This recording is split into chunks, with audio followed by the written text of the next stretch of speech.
સારો છે. હેલો, કેમ છો? શહેરમાંથી ગામડે આવવાનું થાય, શિયાળાનો સમય હોય અને ગામડે આવ્યા પછી એવી ખબર પડે કે આજે ફળિયાના લોકો ભેગા થઈને સાંજે ગરમા ગરમ મેથીના ગોટા બનાવવાના છે અને સાથે સરસ મજાની ચા પણ છે. તો કેવી મજા આવી જાય. ફળિયાના લોકો ભેગા થાય, ખીરું બનાવે, કોઈ મસાલો તૈયાર કરે, કોઈ લીલા મરચાં કાપે. ઘરની જ વ્યક્તિઓ અથવા કુટુંબની જ વ્યક્તિઓ અથવા ફળિયાની વ્યક્તિઓ ભજીયા બનાવતા હોય, સ્વાદિષ્ટ ભજીયા. એવી મજા આજે મેં મારા ગામની અંદર કરી છે અને એ મજા કેવી છે, બધાએ ભેગા થઈને આજે મેથીના ગોટાનો કાર્યક્રમ કેવી રીતે કર્યો છે એ તમને બતાવું છું. તો ચલો મેથીના ગોટા ખાવા. આજનો પ્રોગ્રામ બદલાયો છે. મેથીના ગોટા છે, પછી સાથે બીજું શું છે? ચટણી, પછી મરચા. પણ છેલ્લે ચા ખરી? ચા તો કરજો. હા, કાઉન્સમાં ચા. જ્યાં સુધી ચા ના આવે ને ત્યાં સુધી આમ પ્લસ ચા. અચ્છા, પ્લસ ચા એક્સ્ટ્રા. મેથીના ગોટા ઉપર ચા ફ્રી એમ એવું? જો ફ્રી નહીં.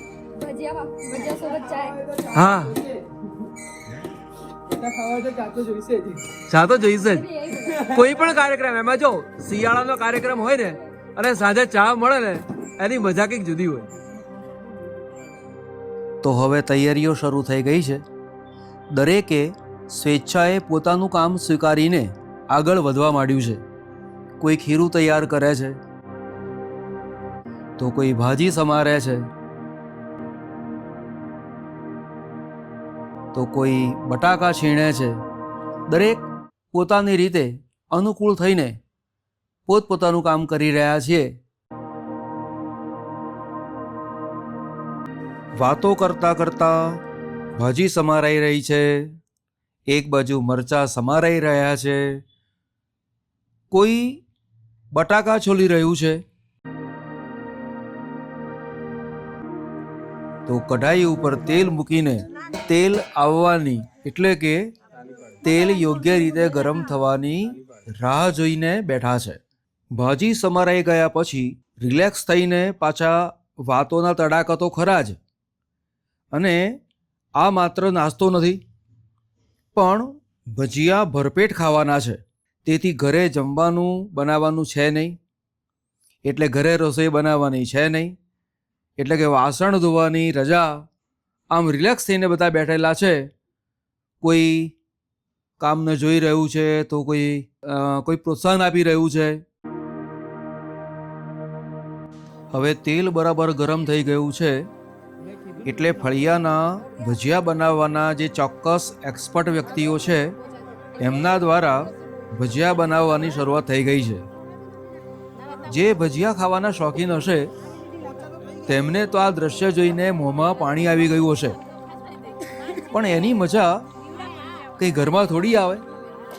એના માટે તો આવો કાર્યક્રમ કરવો પડે, બધાએ ભેગા થવું પડે, ગામડે આવવું પડે અને પાછો એકબીજાને સહકાર પણ આપવો પડે. કદાચ એવું બને કે આ કાર્યક્રમ જોઈને ઘણાના મોંમાં પાણી છૂટી ગયું હશે, તો પોતાના ઘરમાં આજે ચલો ભજીયા બનાવો એવો ઓર્ડર અપાઈ પણ ગયો હશે. ભજીયા તૈયાર, તળેલા મરચાં તૈયાર, તેની ચટણી તૈયાર અને તેના આરોગવાવાળા પણ તૈયાર. ભજીયા તળાતા હોય ત્યારથી જ તેની સુગંધથી ભૂખ લાગવાની શરૂઆતો થઈ ગઈ હશે. એક તો શિયાળો એટલે ભૂખ તો લાગે, પાછી ભજીયાની સુગંધ, પછી જોઈએ શું. ડીશો તૈયાર કરીને ફળિયાના યુવાનો કે જે પ્રેમાળ અને સહકાર આપવાવાળા છે તેમના દ્વારા દરેકને ડીશ અપાઈ રહી છે. પણ ડીશ આપતા પહેલા ભજીયાનો ટેસ્ટ કેવો છે એ જોવો તો પડે ને. સારો છે. ભજીયાનો ટેસ્ટ તો થઈ ગયો, 2 જણનો અભિપ્રાય આવી ગયો કે બહુ સરસ છે. કેટલાકે તો કોઈ અભિપ્રાય એમની રાહ પણ નથી જોઈ. એમને ખબર છે કે બનાવનારા એક્સપર્ટ છે, ભજીયાનો સ્વાદ બેસ્ટ હશે અને ટેસ્ટ થયા પહેલાં એમણે ખાવાની શરૂઆત કરી દીધી. એક બાજુ ભજીયા તળાતા છે જ, હજુ પણ તળાય છે, એક બાજુ ખાવાનું પણ ચાલે છે, આનંદ પણ ચાલે છે, એકબીજાને તાળીઓ આપવાનું પણ ચાલે છે. ગઈકાલે ફળિયામાં ડોડાના છીણનો કાર્યક્રમ હતો, બહુ સફળતાપૂર્વક પસાર થયો. આજે મેથીના ગોટાનો કાર્યક્રમ થયો, તો એનાથી પ્રેરણા લઈને બીજા લોકો તૈયાર થયા. તો આવતીકાલે ચિરાગભાઈ તરફથી અમારે એક નવો કાર્યક્રમ આવ્યો અને એણે કહ્યું, ભાઈ મારા તરફથી દાલ બાટીનો કાર્યક્રમ. તો આ રીતે નવા નવા કાર્યક્રમો અમારા આવતા જ ગયા. આમ નાસ્તાનો કાર્યક્રમ પૂરો થયો પછી છેલ્લે અમારે કાર્યક્રમ શરૂ થયો ચાનો. દૂધ પહેલાંથી લાવીને રાખી મૂકેલું હતું અને ફળિયાના છોકરાઓ ગયા, દૂધ લઈ આવ્યા હતા, ચા બનાવી સરસ, અને એની સાથે અમારો મેથીના ગોટા અને ચાનો કાર્યક્રમ કમ્પ્લીટ થયો. એ માટે ફળિયાના સૌના સહકાર માટે સૌનો આભાર માનું છું. ભજીયા બનાવનાર, ખીરું બનાવનાર, મસાલો કરનાર, આભાર એટલા માટે માનું છું કે આ કામ બહુ સરળ નથી. તમે જોયું હશે કેટલું બધું ખીરું બનાવ્યું છે, એટલા બધા ખીરાની અંદર ફેરવવું હાથથી, સાથે સાથે એનો મસાલો કરવો, મસાલામાં સ્વાદ જળવાવો, આ કંઈ સામાન્ય કામ છે નહીં. પણ અનુભવી વ્યક્તિઓ અમારા ફળિયામાં છે, એમના સહકારથી આ કામ બેસ્ટ રીતે પૂરું થયું. માટે અમારા ફળિયાના સૌનો આભાર. વિડીયો ગમ્યો હોય તો લાઈક કરજો, શેર કરજો, સબસ્ક્રાઈબ કરજો. જેણે આ વિડીયો જોયો ના હોય એને કહેજો કે અમારા ગામની અંદર કેવી મજા આવે છે. મોકલશો ને? આવજો તારે.